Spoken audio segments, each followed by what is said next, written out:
5-minute read, Crucial Conversations. Today, let's dive into Crucial Conversations, a book that teaches us how to handle those important discussions, such as negotiating a raise with your boss, reminding a friend about money owed, or communicating with a rebellious teenager. What are crucial conversations? They possess 3 key characteristics: differing opinions, high stakes, and intense emotions. The book summarizes dozens of methods for handling crucial conversations, organizing them into 3 main parts. The first part is creating a safe dialogue environment. The sense of safety and respect in a conversation is like air, often taken for granted when present but suffocating when absent. Many workplace meetings either result in collective silence or turn into attacks, typical signs of an unsafe dialogue atmosphere. Creating a safe environment involves 3 methods. First, finding common goals so that both parties feel they are working towards the same direction. For instance, when discussing a raise with your boss, you can frame the conversation around how to improve the company rather than solely focusing on your perceived unfair treatment. When recommending clothes to a customer, you can guide the conversation towards helping them find the most suitable attire while minimizing their expenses, rather than simply praising and promoting. Second, being confident and humble. Confidence does not equate to arrogance, it means having well-founded arguments and expressing them with assurance. Humility does not equate to low self-esteem, it means recognizing that our perspectives are just the starting point of the conversation and not forcing others to accept them. When lacking confidence in a conversation, we may fear rebuttal or getting hurt, resulting in defensive behavior.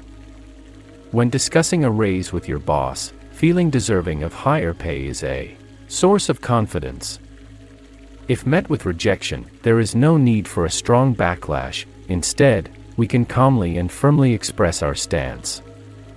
Third, offering timely apologies. When we say something wrong, entering a self-defensive or deceitful atmosphere quickly makes the conversation unsafe. In such instances, expressing genuine apologies allows the conversation to continue in a safe environment. Skilled conversationalists always pay close attention to the harmony and safety of the dialogue environment, swiftly reestablishing safety when emotions become a concern. The second part is about succinctly stating the problem. This is often more challenging in practice than it sounds, as we tend to shy away from voicing problems and habitually dilute their severity.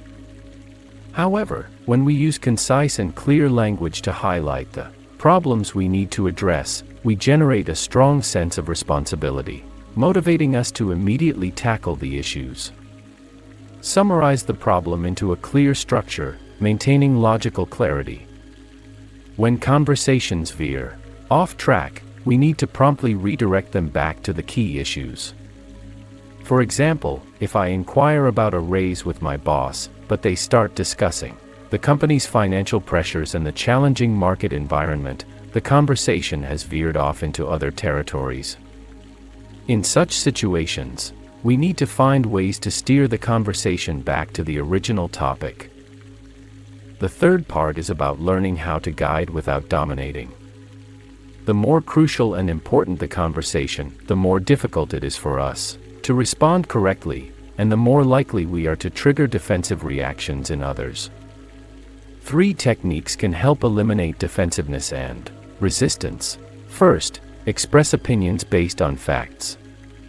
We need to differentiate between facts and opinions and make sure the other party feels that we are expressing conclusions based on evidence.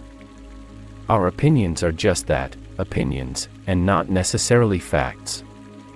For example, if we suspect that our mother has been reading our diary, an incorrect way to address it would be, "Did you read my diary again, Mom?" This approach is certain to provoke defensiveness. A better approach would be, "Mom, I've noticed my drawer has been disturbed lately.